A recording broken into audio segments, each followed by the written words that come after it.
Good morning. Ayin Beis, volume 3. The bottom of page 1392. The subject matter is Beriyah, Yetzirah, and Avodah in our service, which is during Kodesh and Baruch, the two prayers, the two praises stated by the different angels, the angels of Beriyah, Seraphim, the fiery ones, and Baruch, which is expressed by the angels, the Chayas HaKodesh of Yetzirah. One being Seva, more transcendent and beyond existence, and the other, Baruch, drawing down into existence the immanent energy, Seva v'Mamala. To explain that, Reb Rashab is giving an overview of the worlds in general. That Chochma, which is the level of Baruch, like the Zohar says, even though it's an Atzilus, but it's already the beginning of the process that will then evolve into Beriyah, Yetzirah, and Asiyah. And explaining that though Atzilus on one hand is a very different type of entity because it's completely divine, but on the other hand, it's already a structure. So it has something in common with the lower worlds. And that's why they all are part of Yud-Kei Vav-Kei. They're all 4 steps in the name of the Tetragrammaton, the 4 letters, Atzilus being Yud, and the other 3 Yud, Hey, the Yud, Hey, and the Vav and the Hey, as well as he explained it also in the spheres is that way. That only underscores this point because Chochma and Binah, the Mides, the emotions, and Malchus, Dibur, are also Yud-Kei Vav-Kei, and though there's a difference between them, there's a relationship as well. Because the mind gives birth to the emotions in turn give birth to what we speak, our expression. So even though Dibur Malchus, which is a lower level than Chochma, but they all relate to each other. Same in the worlds, that even though Atzilus is beyond Asiyah, and Asiyah in this case is like Malchus Dibur, speech, it has a relationship. Yeah. There's K'tas Erech. So though there's a parsa, a powerful partition between Atzilus and Beriyah, nevertheless, they have a relationship with each other. One evolves from the other with a leap, but it's not completely two different paradigms entirely, as we've been discussing. And that's where then one more piece, and he explained to explain this at the root, is we have to understand what is Atzilus. So Atzilus is the level of Oir. And what distinguishes Atzilus is not just Oiris and Kalim, because that you have also in Biyah. Beriyah, Yetzirah, Asiyah is the 3 levels of Kalim, like he says. The Kalim have 3 levels, Beriyah, Yetzirah, Asiyah. Atzilus has the 4th level, which is exclusively Oir. It's higher than what it manifests in containers. As I gave many examples yesterday, the energy that is beyond what is being expressed in the particular instruments or letters or words or art that we're creating. So there's the Oir, what he calls the Oir L'mayla, because in Kalim there are 3 levels, and that's Beriyah, Yetzirah, Asiyah. And Oir, there's a 4th level, which is higher than the containers.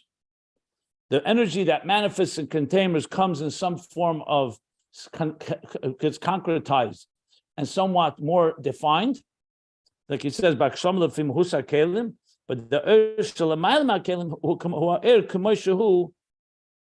be'etzem is the air that in the sense that is undistilled and untouched by the containers. You know, we used the example earlier. It's not really fitting here because I used it by gas, liquid, and ice. That water can be in a state of gas. When you heat it, it's gas. When you then when you melt it, when you cool it, it's water, liquid, and then there's the solid when it turns into ice, a solid. So you have gas, liquid, solid. And similarly, you could say, just as an example, that when air touches a keli, the air itself is now becoming more concrete. So it would be like gas turning into something that's a little more defined and tangible.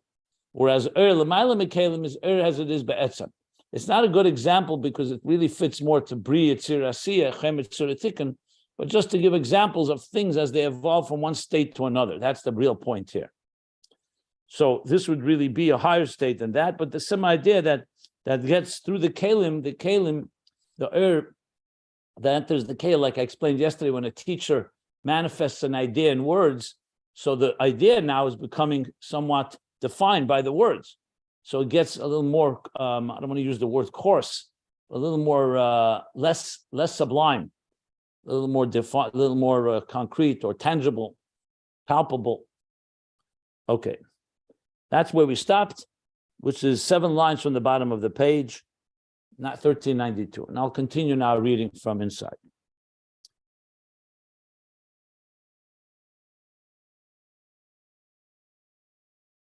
So though what we've learned now really explains how Atzilus is beyond Biyah, but obviously the second side of the story is that Atzilus is still part of the Hishtalshilus. So that explains in the interface language that Atzilus is the ultimate interface, because on one hand, it represents godliness. On the other hand, it represents existence, depending which side you look at, because Atzilus is clearly made up of 10 spheres and 10 energies and 10 containers, but its primary dominant feature is the godliness within all, what he calls the that's higher than the kelim.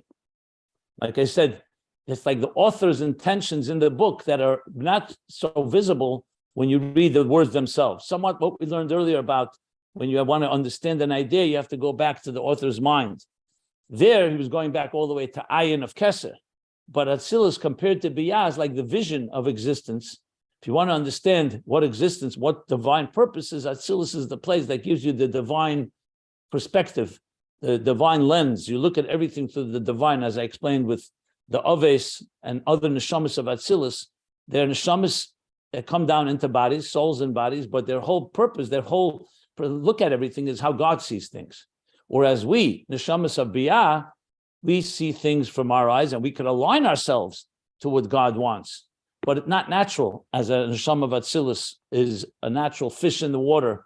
Sometimes actually the neshamas of Atzilus are compared to that, like a fish in the sea. Whereas the neshamas of Biyah are more like land mammals, where they're disconnected from their source in a revealed way. So let's continue here. It says like this, V'zehu, this is, I'm reading now the 7 lines from the bottom of page 1392. The pages can be found if you want to follow along. ayinbeis.com. V'zehu the Beriyah shebatzilus. Okay, before we read, let me give an introduction again. Because again, this is the Rebbe Rashab is quickly moving from topic to topic. I'm relying that we know these ideas from either earlier or from other places in Chassidus. So we've learned earlier, not here, but early in this volume and previous volumes, that everything is Hishtalshilus. And we've been talking about microcosm, macrocosm. Just like there is the Yud-Kei Vav-Kei in the spheres, there's the Yud-Kei Vav-Kei in the worlds. And each world has the force, as these four, has Yud-Kei Vav-Kei within it. So even though Chochma is Yud, Atzilus is Yud, but in Atzilus itself, you have a Yud-Kei Vav-Kei. Chochma, Binah, Mides, and Malchus. Same thing with Beriyah. Beriyah is Hey. That's what dominates. But there's a Yud, there's a Chochma in Beriyah, and there's Mides, which is the Vav, and there's Malchus in Beriyah. And the same thing in each world. Obviously, in each one, the Yud-Kei Vav-Kei is in a different dimension because of the level of divine revelation there. But the structure, the building blocks are the same. So just as we have spheres, Chochma, Binah, through Malchus, all the way in Atzilus, you have the same thing in Beriyah, Tzirasi. So another way of putting it is that in each world, there's also the 4 other worlds. Meaning, in Atzilus, there's Atzilus within Atzilus. Or in the letters of the Havaya, Yud-Kei Vav-Kei would be the Yud within the Yud. There's Binah, is Beriyah within Atzilus. And that's the Hey within within the Atzilus. There's Yetzirah within Atzilus, and that is the Mides, Zoh. And Malchus within Atzilus would be Asiyah within Atzilus. We learned something similar when he began the topic with Mikra, Mishnah, Talmud. He said, Chabad, Chagas, Nihi. Each one also encompasses. There's Chabad within Chabad, there's Chagas within Chabad, there's Chabad within Chagas, and so on. Like by the spheres of Omer, when we count Omer, You don't just say chesed, gvura, tiferes. You say chesed, shebechesed, gvura, shebechesed, and the tiferes, shebechesed, all the way through malchus, shebechesed, because it's all, in a sense, a type of interconnected reality where everything is interwoven. The difference between the levels is what dominates. This is a principle in general that we have to always keep in mind.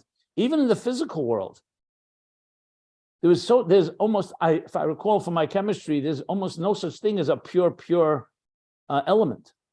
Everything is an alloy. Everything has a combination. For example, water is hydrogen and oxygen. You could technically separate them, but there's always minute particles of other entities in each entity. So really, you'll find something that's 100% pure, even though they say 100% pure orange juice or other pure, probably not 100%. It's close to that number. So the question is, what dominates? So now he's going to explain this in this context with Atzilus. He says like this: V'zehu de Beriyah sheba Atzilus. What we just said, we'll explain. This is the meaning that Beriyah within Atzilus, hu b'chinas Binah. Remember, Binah, where's Binah nest? In Beriyah. So the Binah within Atzilus, you can say, is the Beriyah within Atzilus, hu b'chinas Binah, shu b'chinas Yesh. Relative to Chochma, it's a Yesh. A Yud is just a dot. A Hey is already expansive. It's like a box. A Hey has a roof, a right leg, and a left leg. A Yud is just a dot. Even though the Yud has, when you break it down, you magnify it, more details. But relatively speaking, Chochma is the spark of an idea.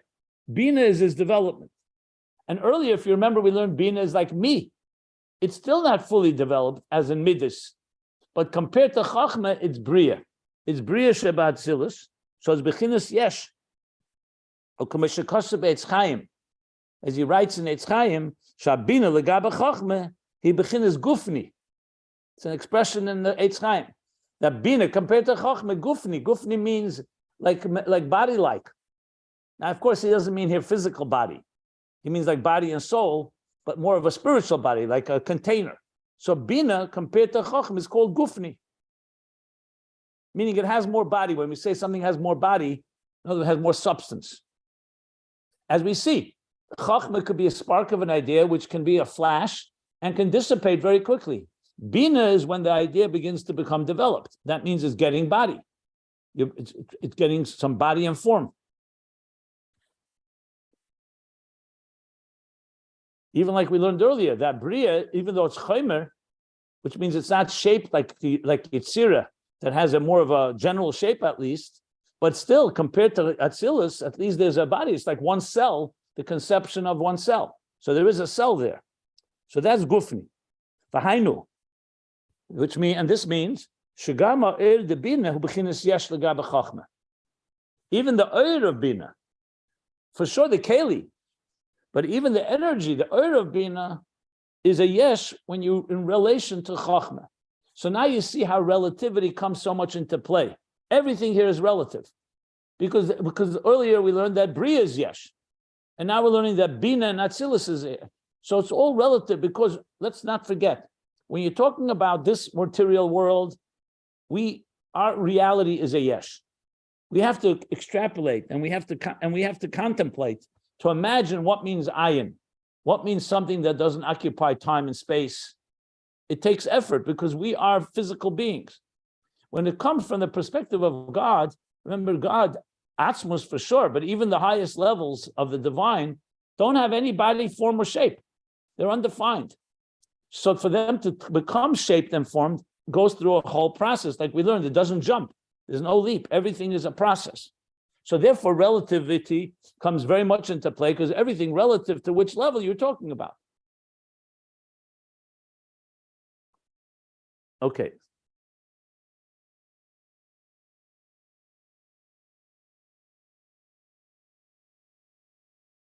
I want to give an example from physics, but I want to first read inside what he's going to say, then we'll elaborate.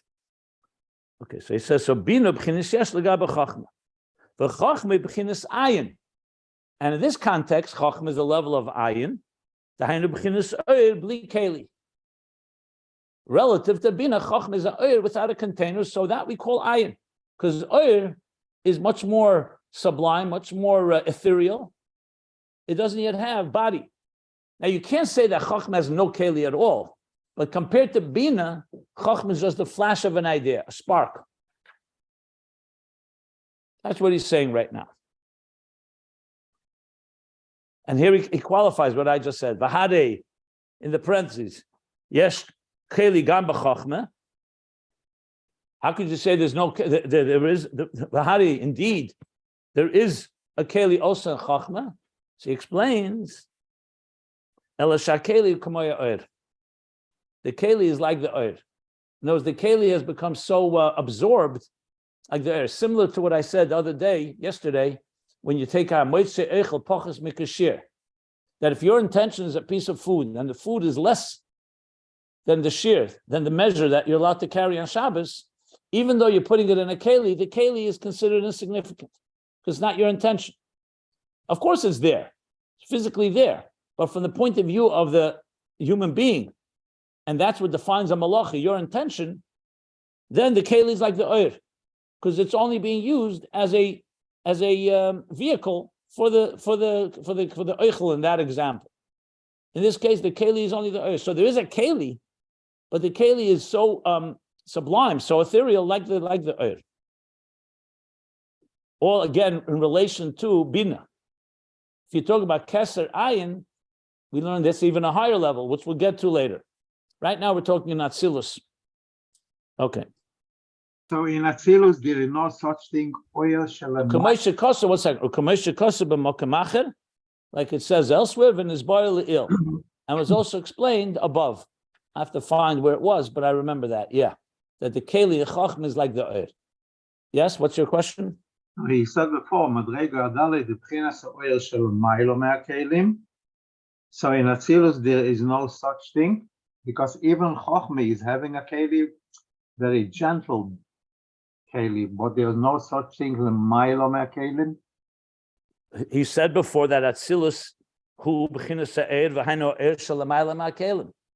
He said it explicitly that Atzilus is a er shalamayla ma'akelim. This is the ma'ilo me'akelim. So I explained at length what that means. That when you understand the divine vision in something, the kelim don't have any tfisis mokim. Whereas oir and the keli is shaping the oir. Here we're talking about an oir that's high. That's what he means. He doesn't say there's no kelim. He says that the oir is, you're experiencing the oir as it is higher than kelim, because the kelim are like you're focusing on the vision of the author and not on the words. That's Chochma, right? In general, Atzilus. That's Atzilus. If you break it down, in Atzilus itself, there's levels, but we'll see where he's going with this. That's Atzilus in general. In Atzilus itself, there's Chochma, Binah. No, it's also Binah, also Midas. All of Atzilus is this level of Er L'mayla Me'akelim, he's saying. But in specific, that's why Tok said microcosm, macrocosm. It's all relative. Compared to Beriyah, all of Atzilus is like Oyer, the Darge Hadalad. Compared in Atzilus itself, there's Beriyah Sheba Atzilus, that's Binah. So it depends whether you're talking Atzilus in general or you're talking about when you start breaking it down. Let's read the next line. V'zeu b'chinas Atzilus sheba Atzilus. Chochma is Atzilus within Atzilus. So of course, that's what dominates. The feature of Atzilus being higher than Kelim is prominent in Chochma, even though it's there in general in all of Atzilus. U'makol mokem, and now comes the second side of the story. Remember, we've been going back and forth. Atzilus is higher than Beriyah. Even in Atzilus itself, Atzilus Sheba Atzilus is higher than Beriyah Sheba Atzilus, than Binah. Chochma is higher. U'makol mokem, and nevertheless, hariya'er yesh l'shayches ve'erech el hakelim. The oyer has a relationship and something proportionate, something commensurate with the containers. It's not completely removed. Like we learned earlier about the pshitus ha'oyer and the koyach ha'gvul in Atzilus. Even though compared to Beriyah,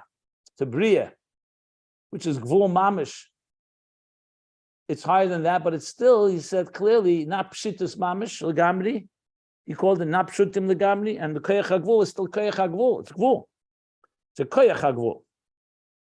Commotion is Atzilus because Atzilus is a structured world. It's a revealed Eir.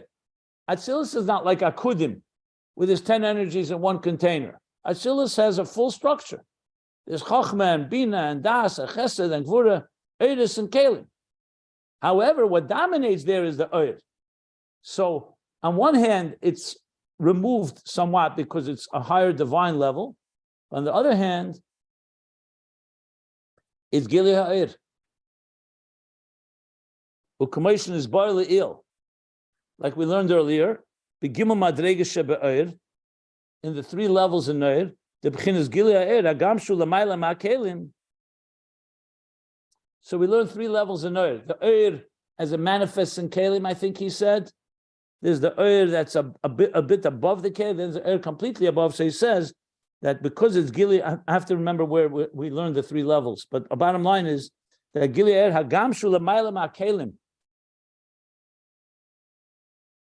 Even though it's higher than containers, nevertheless has a relationship with the kelim. That's why I go back to the example. When you're able to perceive the deeper inside story of the author's intentions in a book, where you're not just reading Pshat, you're able to read, let's say, Chumash or Gemara or anything, and you see more than what a regular person would see when they read a book. There they see the Eiris and Kelim. You're sensing the Eir that's even higher than the Keli. What is the intention and the deeper feelings or ideas of the teacher? It's still not completely removed from Kelim because it is being expressed through this reality. If you remember in volume 1, he spoke about Sfiris that has 3 meanings. From the word mispar, a number, from the word sipur, a narrative, and from the word sapir, a transparent stone, shining. So he explained that when you look at the universe, we look at the vast universe, science, physics. So as the Rambam says, how does a person come to love and revering God? How does he come to it? Through Mizbainen. He contemplates on Marabba Masecha, Magadla Masecha. We see the unbelievable design.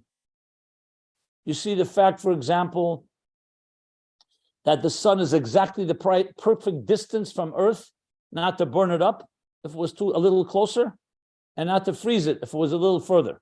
And so going for thousands of years. You see the structure of the human body, of nature. So all this teaches you, the art teaches you about the artist, that God who created this, wow. But we know this goes levels and levels. You can know about God as a great designer, but then you come to realize that God is more than just a designer. There's a deeper narrative going on here. Deeper levels of Hashgacha Pratis. It teaches us, from our flesh, we can understand some of God's ways of working. My point being that even if you're getting to levels that are more than Eir and Kelim, which is the basic story, that's the Eiris and the Kelim, that's the narrative or the art that we see, that we experience. It's still not an Eir that's completely about God, that's completely removed from existence. Within existence, you're just seeing the deeper dimension that God is not just the artist, but he has something much deeper going on than just the art. But it's still somewhat related. We'll soon learn the next paragraph that there's a level of Atzmus HaMaitzil that's completely removed from existence. But here, if you remember when we learned Mutva, Murgish, Muskel, we're still relating. It's like, just like a child first recognizes that it has a mother and father. What do you know about your mother and father? Nothing. You just know that they provide for you. And you turn to them for your needs, and you know they give you love, and they protect you, and so on. As you get older, you start realizing your father and mother have a personality. You get to learn about them. And as you grow, we learned about, this is only an example. Same thing with God. In the beginning, you know God provides for you. Hazon Sakel. He feeds you. The one that brings food, bread out of the earth, that sustains us. Then you come to realize, one second, God is not just a sustainer and a bread maker or a bread manufacturer. He's a lot more than that. You start climbing and realizing that there's more to, but still there are levels where it still relates to existence. However, he's now beyond existence, but not completely beyond. Then we come to a level where we are able to remove ourselves from our subjective relationship with God. What is God doing for me? Which is the way a child thinks, and even an adult on lower levels. And then what is God like on his own? I want to know God, not as he's serving me, and not as he's protecting me or sustaining me or giving birth to me. What is God like on his own terms? So God says, I'll reveal myself in Torah. You learn Torah, you learn Chassidus, you learn Kabbalah, you learn more about me. The question is, how high do we go? So we're essentially moving from a subjective experience of God as it is relates to us, that's Eiris connected to Kalim, as we come to understand God as he's somewhat removed from his subjective relationship with us. But that too has stages. He's still somewhat connected. So Atzilus is godly, but it's still talking about Chochma, Binah, Chesed, Gvura, so it's still God as he manifests through his attributes. Like when you learn Torah, so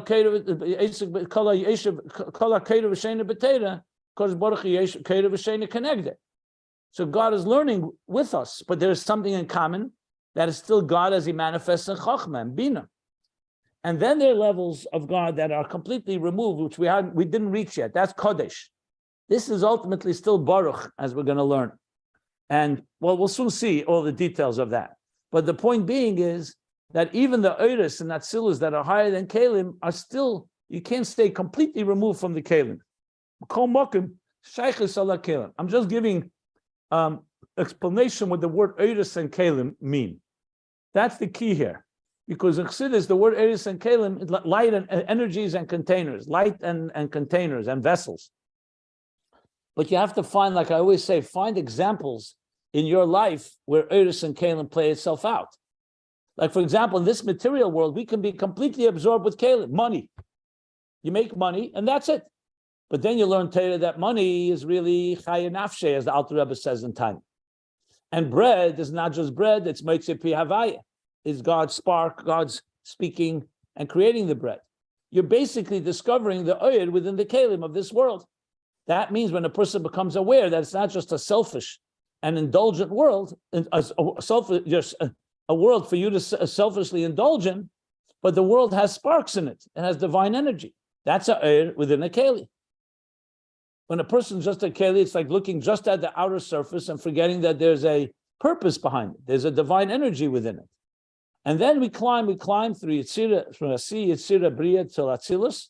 So even the highest level in Atzilus, Chochma, which is like the vision of the divine in Atzilus, is still somewhat relating to, like he says, some shaykhus ala kelim. Any questions? Could we say that the Gimel Madreges be'oyer are the oyer kefi shehu la'atzmoi, or kefi shehu, there is koidem shehu la'atzmoi, then kefi shehu la'atzmoi, and then kefi shehu la'acherim? All of these is still having a shaykhus ala kelim. Where do you see the word kefi shehu la'atzmoi, if I may ask?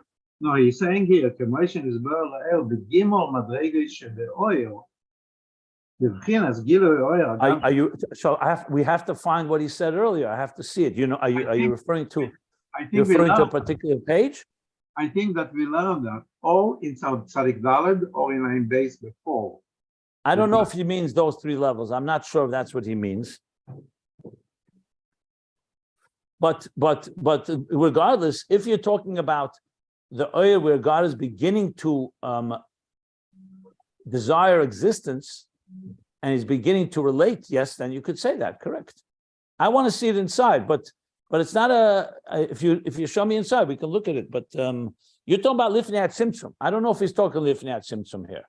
I think he refers to the three levels of Oyer, the Kav, that's Lamaila, completely Lamaila Mekelim, the Oyer that is ready to go into the Keli, but it's not there yet, and the Oyer is B'techa Kelim. If I recall correctly, those are the three he's referring to here. But it could be Lifnei Tzimtzum, you have similar three levels, where there's the Shir Atzmei B'Koyach, the way the Oyer is no Kelim yet, but God is envisioning and allocating resources. He's already Olaber Tzene, and he's envisioning the 10 spheres. the 10 hidden spheres. There's the Sfiras Ein Ketz, the artist that can create infinite, and then there's completely removed with Kedem Alei Saratzen. If you're speaking there, yes, the same idea. It all comes down to levels as the divine meets existence. And the highest levels is when God begins to relate to existence. Like we said, Eir HaShayach Le'elamis, and there's Eir that's not Shayach Le'elamis. Eir Gilui La'atzmei, that's what you're referring to.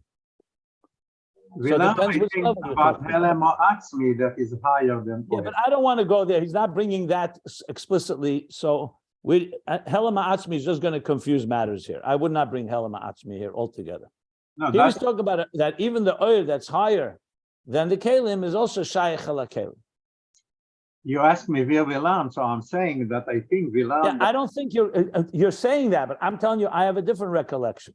That's not what he's referring. He's not referring to Helam Ha'atzmi here. That I can tell you for sure. He's referring to Gili Ha'od. He says Gili Ha'od. Even the highest level is Gili Ha'od. However, it's a Od that's higher than Kelim, and that also has a Shaykhus to Kelim. Helam Ha'atzmi is not Gili Ha'od. Oh, exactly. The Helam Ha'atzmi is not Gili Ha'od. Anyway, why confuse matters here? He's not bringing Helam Ha'atzmi here. He's talking about 3 levels in Od. I just gave you 3 levels in Od after the Tzimtzum. If you want to show me inside, we can look inside. Just to talk from memory, to me, is just going to confuse matters. But bottom line is that there are higher levels of Oir that are not yet in Kelim, but they have a Shaykhus ala Kelim.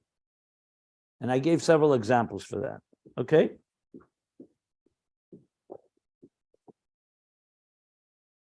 Both in Tzadik Dalet, correct, and earlier we learned this. That was back all the way in the end of volume 2, frankly, just for the record. But he mentioned the 3 levels of Oir even here, within the last 20 pages, I would say.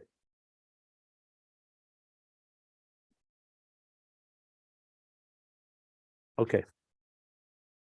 Are there any other questions?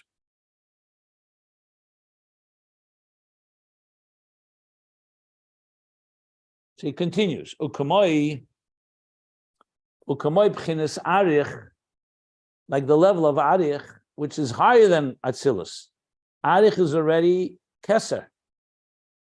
So even about arich we say shehu reish. Next page, 1393. Shehu reish u'mokar l'natzolim. That is the beginning. Reish, interesting with a yud, he says it here. Usually it's with an aleph, but it's fine. Reish u'mokar l'natzolim.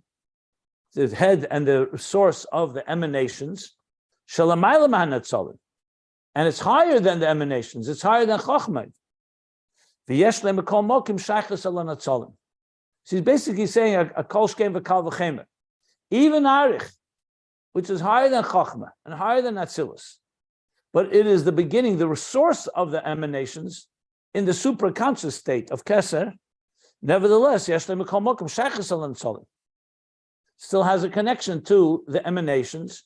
So how much more so, even Chochma, definitely Chochma, even though it's higher than Binah and the Ur, higher than the Kelim, it still has a relationship.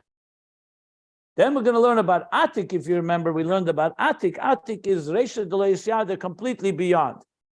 On the top of 1391, when he spoke about the 2 levels of Ayin and Ephes, Toyu, and higher than Toyu, he mentioned this as well, when he spoke about the 2 levels.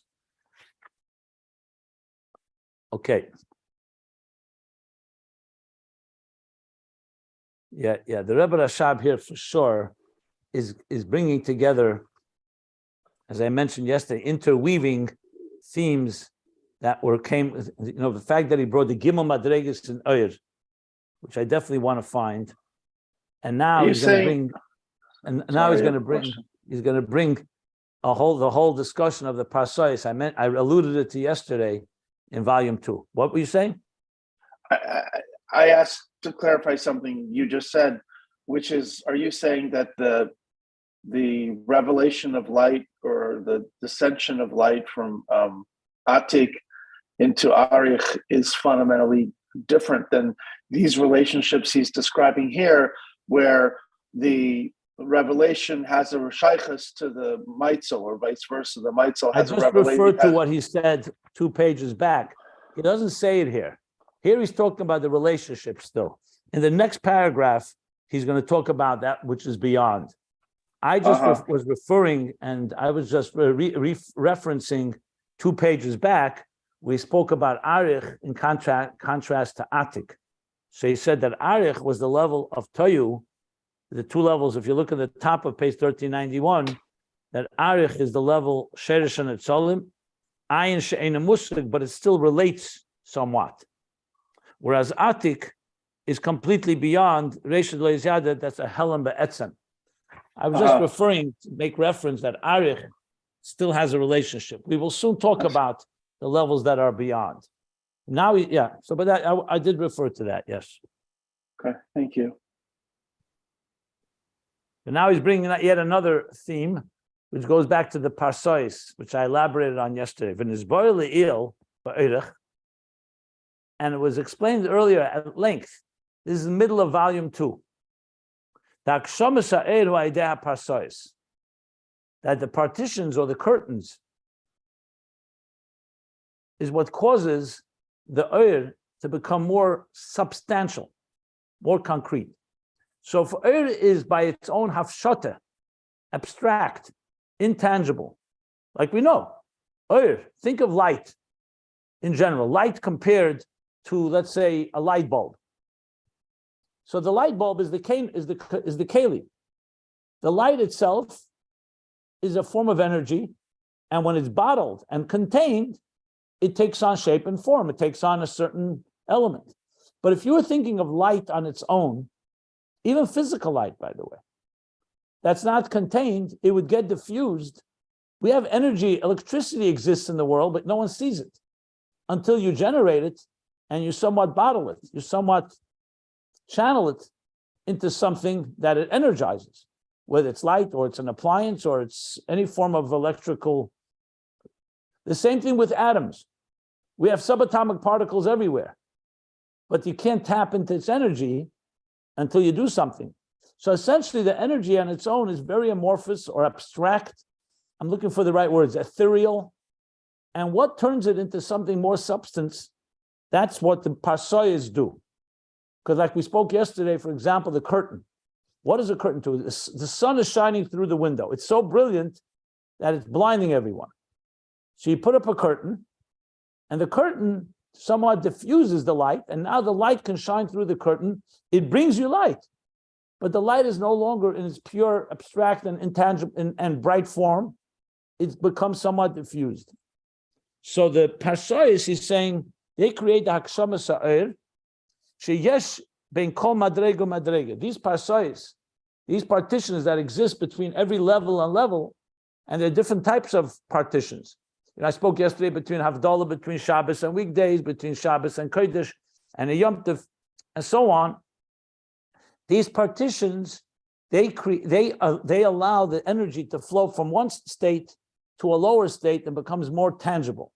It's somewhat like when a teacher gives an example to understand an idea. The example is serving like the partition, like the curtain. The example is you manifest the idea in the example, in the mashal, or the metaphor.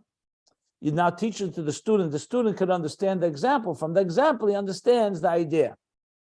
So the parsa is serving as somewhat to be akshamas ha'er, is taking the pure concept and giving it some type of arms, some type of handles, if you wish, something to hold on with.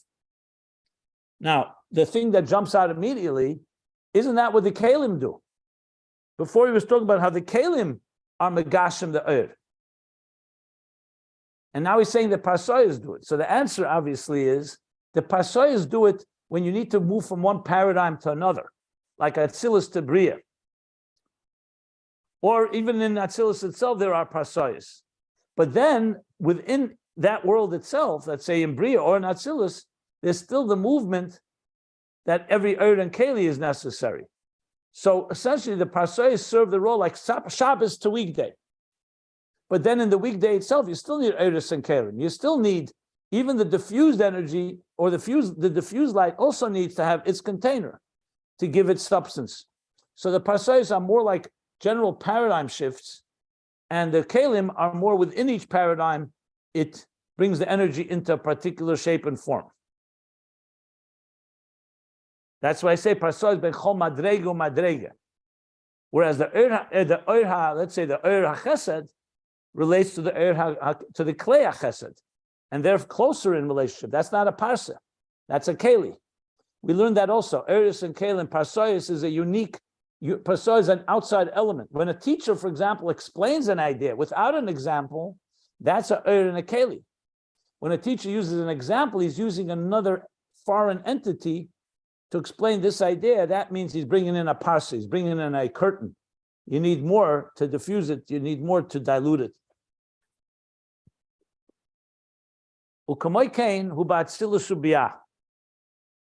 And so too is it with Atzilus and Biyah. Just as we learn about Chochma and Binah. The Atzilus moved b'malose mibiyah. Atzilus is in quality separate from. It's a separate entity, it's movdal. Like Havdalah from Biyah, B'kol Mokim, nevertheless, yesh erech v'shaychus ma'atzilus l'biyah. Nevertheless, there's some proportionate, something commensurate, and there's some relationship, shaychus, from Atzilus to Biyah. Shari Atzilus ub'chinas hagili. Because at the end of the day, Atzilus is not a concealed world, it's a revealed world, a revealed divine world. U'kamaymet antu dafikas eser tikunim. You are the one, we say in Pasach Aliyo from Tikkun Ezer every Friday. You are the one, dafikas eser tikunim, that from you emerged. Dafikas, you like sent out, from you emerged the 10 tikunim, the 10 ornaments or the 10 spheres. Afikas, and afikas is b'chinas gili. When you say afik, afikas is a gili. It means it emerged. It didn't remain concealed. If you're talking about the world of akudim or ak, there it's a state of concealment. So there you could say it's like super consciousness. But Atzilus is a state of afikas eser tikunim. Something has emerged. You have a world. You have a dimension called Atzilus. Bahagilui, and here he says it explicitly. I kept using the word interface. Now the Rebbe Rashab says it.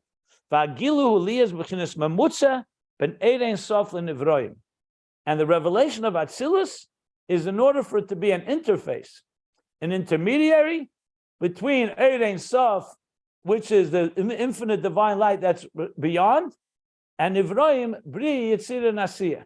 So Atzilus is the station that connects that which is higher than Atzilus, Ein Sof, to that which comes below the Ivroim. So Atzilus on one hand is removed, that's why it's more like Ein Sof, but it's still in the world of Atzilus, and it has a shaychus and erech to Biyah, the perfect interface. Like when we say, why do we need to have a tzaddik? Why do we need to have a rebbe? Why couldn't Hashem himself have a relationship with us? So one of the explanations is because a rebbe, a tzaddik, is an neshama of Atzilus. On one hand, he expresses and when it says he's a mamutza mechaber. He's a transparent interface.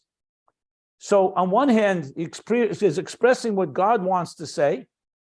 Misam pel adam, anisamti. I'm the one that's speaking through you, through Moshe. On the other hand, he's like one of us. He's a human being. Ish Elikim, it says. Elikim, the top of him is an Elikim, and then he's a Ish. He's a man of flesh and blood, born to Yocheved and Amram. So he has something in common with us. So you have something that has something in common with a human being and has a divine shining through him, the divine godliness. And so he serves as a mamutza. So he can give basically a human role model, a perfect template of what God wants a human being to look like. That's what a mamutza, a mechaber is. And that's in the words of Chassidus, in the words of the worlds, that's Atzilus. I mean, Atzilus actually refers to Vatsalti min haruach, that Moshe said, Ma'ayin li basar, and the Eibishter said, let me emanate from you, from your ruach, from your spirit to the skenim. So Atzilus is really the emanation from Moshe for the skenim, that they should be able to then transmit it to the people. But it's the same idea as a mamutza, like he says here, between Ein Sof and the Nivroim.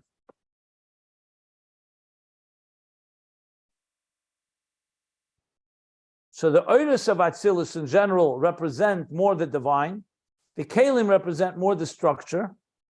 But as we said, in Atzilus itself, what dominates is oir, especially in Chochma, Atzilus within Atzilus. But there's still Kalim, and there's still a Shaykhus to Kalim, so then he continues. Kalim Atzilus, Mislapshim Bibiyah. The oiros of Atzilus remains still an Atzilus Dika experience, so it's more a divine experience. But the Kalim, they manifest and enclose themselves in Bri Yitzir Asiyah. V'gama er malubish behem. And also the air of Atzilus is malubish in the Kalim. In Atzilus, you can experience the air that's higher than Kalim, relatively speaking. But in Beriyah, you get the Kalim of Atzilus, and you get the air of Atzilus in the Kalim, but it's of course coming through the Parsa, and it's coming in a diminished form, but it is coming from Atzilus. That's why it serves as an interface. If Atzilus remained completely removed, there would be no interface. Then we're back to square one. What did Atzilus accomplish?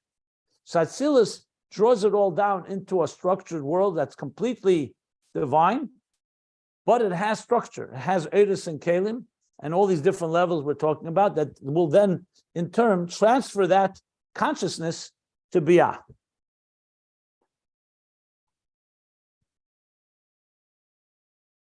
The Ima Yes, and even though She'ein Ze B'chinas Eir Ha'atzmus Da'atzilus, and even though the light, the energy, and that consciousness is not the core Eir of Atzmus, it's not the Eir of Atzmus of Atzilus, not exactly as it is in the core of Atzilus, Rak B'chinas Eir She'B'Kelim, it's only the energy that's in the containers, the Malchus Da'atzilus, remember, because it all travels through Malchus of Atzilus. And that's the reason that Chochma of Atzilus, which is Atzilus of Atzilus, does not radiate in Beriyah. Remember, Binah is the dominant. The Binah of Atzilus is nests the Kanana B'Kursaya. So Chochma Ein Meir B'Beriyah, Rak Al-Yedei Slapshus B'Binah, only through enclothing itself through in Binah. K'may Shekosa Beitz Chaim Shar Mem Zayin Pei Gimel, quoting explicitly a specific Eitz Chaim. Nevertheless, Makol Mokem. So even though it's not the Atzmus of Atzilus, which is in Chochma, and that's why Chochma only goes through Binah, Hari Bechinas HaKelim Va'eres, the Atzilus Boyim V'Nimshachim B'Biyah. Nevertheless, the Kelim and the Eres of Atzilus still will transmit into Biyah, that consciousness. Not exactly as it's in Atzilus, obviously. It'll go into Atzilus Boyim V'Nimshachim B'Biyah, Rak. However, and this is the qualification, but that's through the partition. Through this partition that causes it to become more concretized, more substantial, more defined.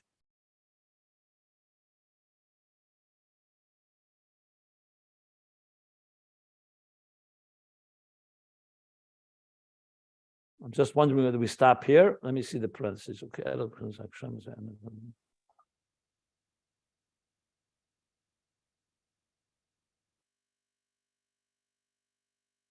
going to stop here, but then parentheses he's going to explain that he's going to compare it to the similar to what goes from Atzilus Shebatzilus, from Chochma to Beriyah Shebatzilus. Binah, similarly, is what happens from Atzilus in general to Beriyah.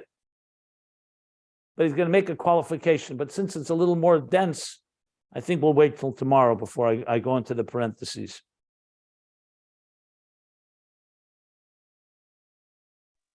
If people can't resist, it's interesting just to read the non-parenthetical words to the end of the paragraph, because there he finishes his point. He comes back to his okay. Look, if you point. have a few more minutes, I'm happy to read till the end, and we could always elaborate more tomorrow. So I'll read it. Fine. Okay. So he says now like this. So we have now again both sides of the story. On one hand, Atzilus is, of course, a divine existence, like he said, a higher state of consciousness.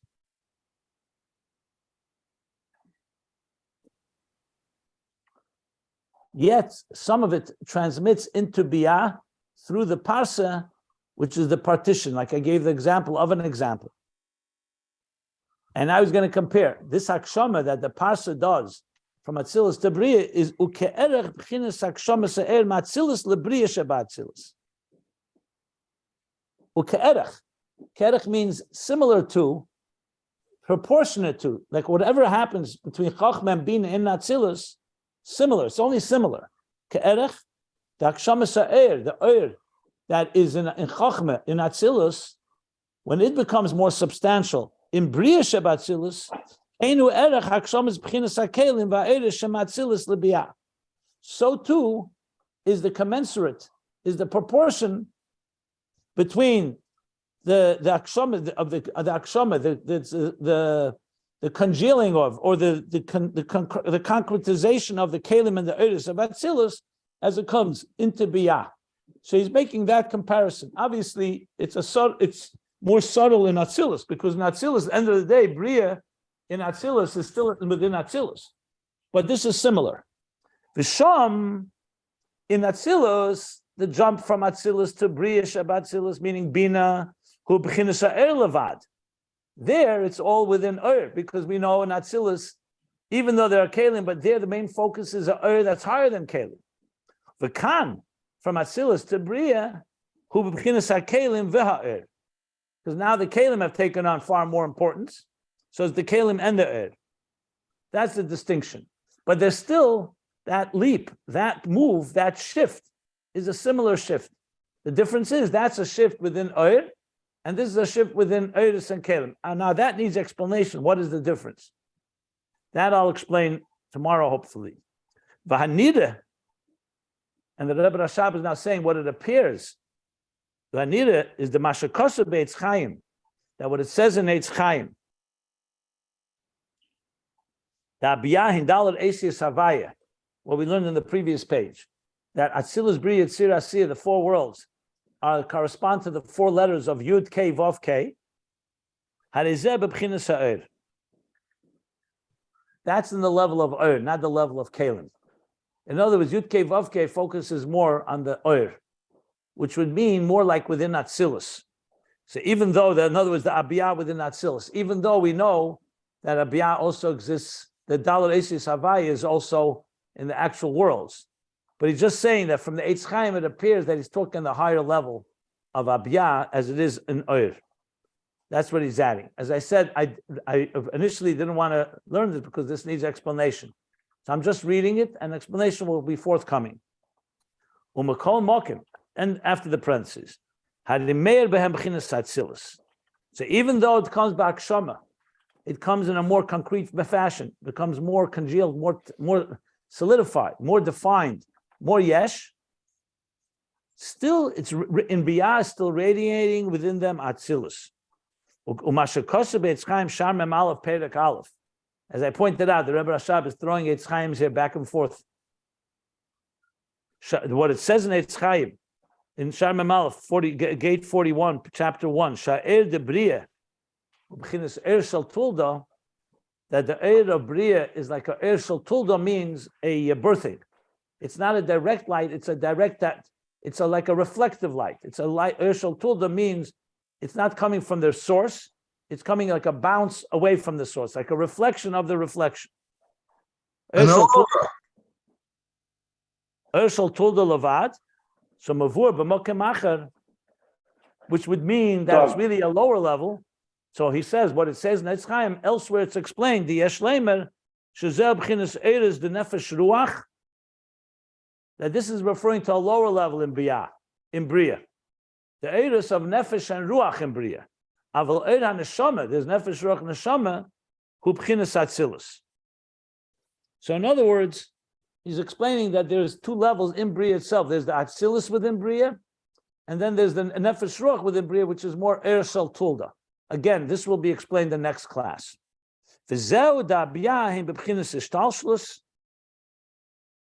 And this now sums up, and this is what we said in the beginning, Atzilus Beriyah Tziraseiah, even though Atzilus is removed and higher, it's still part of one Hishtalshilus, Dugmas B'chinas Abiyah Sheba Atzilus. Similar to the fact that there's the Abiyah within Atzilus, which tells you it's all part of one structure. So as high as it is, it's still part of Hishtalshilus as we know it, part of the structure of the cosmic order. Now, I know I said initially I wasn't going to read it, but now that I did, I'm sure you have many questions, but you all asked me to read it, so I read it. I'll have to wait till tomorrow to explain this in more detail. But he does conclude here with what he began with Atzilus, with Abiyah, all being part of a structure. The next line you see, he's now going to talk about a level afterwards that's completely removed, higher than Atzilus. And that's going to bring us back to Kodesh and Baruch of Beriyah Yetzirah that we've been, the whole point that began the Avodah of Beriyah Yetzirah.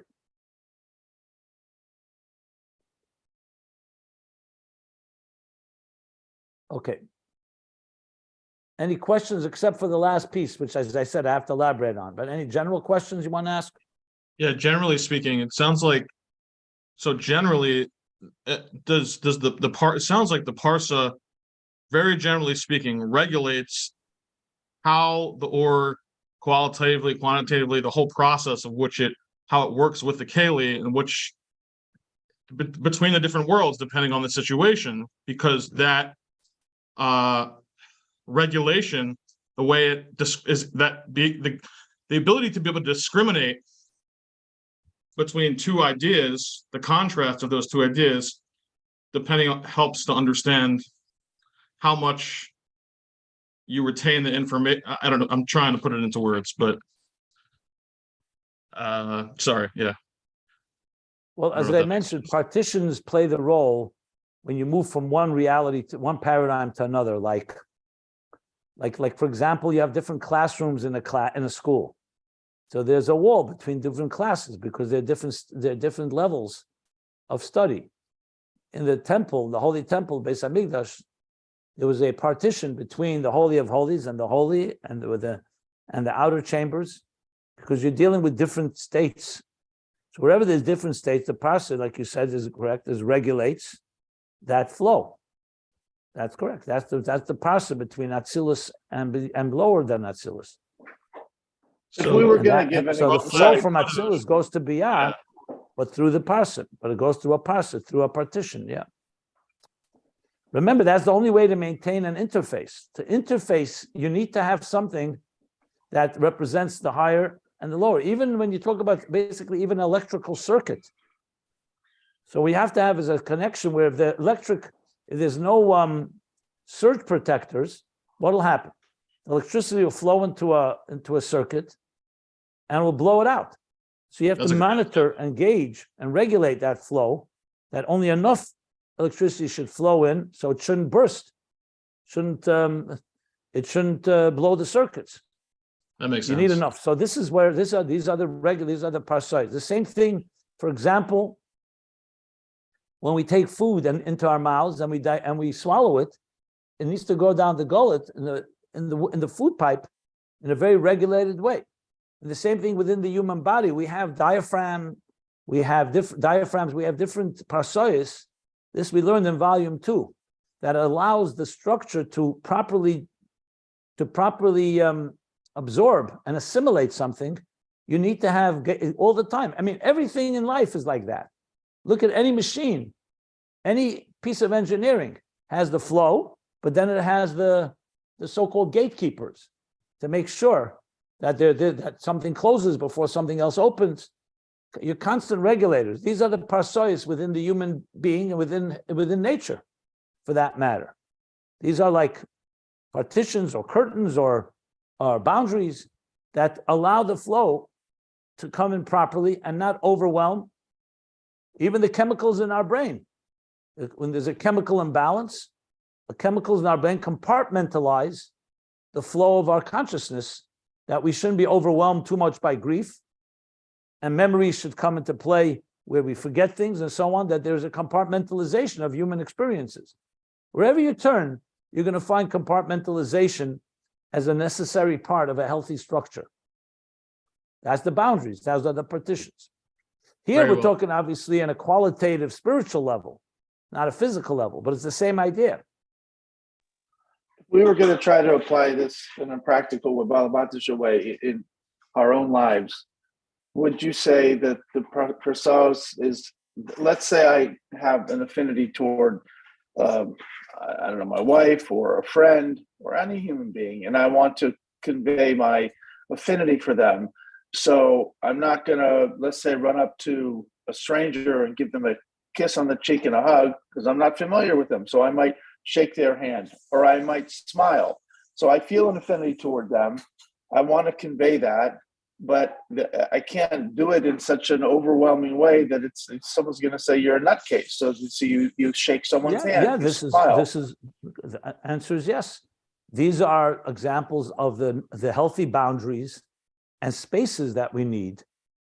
Frankly, even if it is a spouse or someone that you're close, there's also need for space. As close as two people are, there are times where each one needs their space. And that's not a distance as in a negative way. It's a healthy structure where one is not annihilating the other, correct? Or as raindrops come down into the field, they have to come as drops. If they come down like they flood, they'll drown the fields and they will destroy the fields. It has to come properly measured that you can absorb it. Everything in life is a combination of flow, ebb and flow. A combination of a flow that is measured. I mean, in the spheres, it's actually chesed and gvura, gilui and tzimtzum, when they're properly balanced. Yeah, another example, it's not the same as love, but like infrared goggles for soldiers training or doing battling at night. They wear these infrared goggles so they can see at night the infrared spectrum, but everything else is blocked out. So if it weren't for that, and they had the goggles on, they'd be blinded because it'd be so much light at night. What you're describing is called a filter. Yes, right. So that's correct. A filter is another form of a parsa. Yes. There's endless examples, frankly, endless. I told you every piece of engineering is that. Think of your human eye. If it let too much light in or too little light, you wouldn't see. Right? 100%. Yeah, a lot of examples. The human eye is a perfect example of parsayis diffusing and filtering light into your eye and in and out.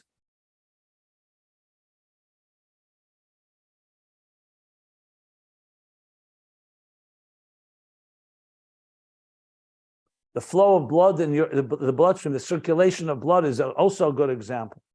How it flows, not to be properly regulated. Yeah.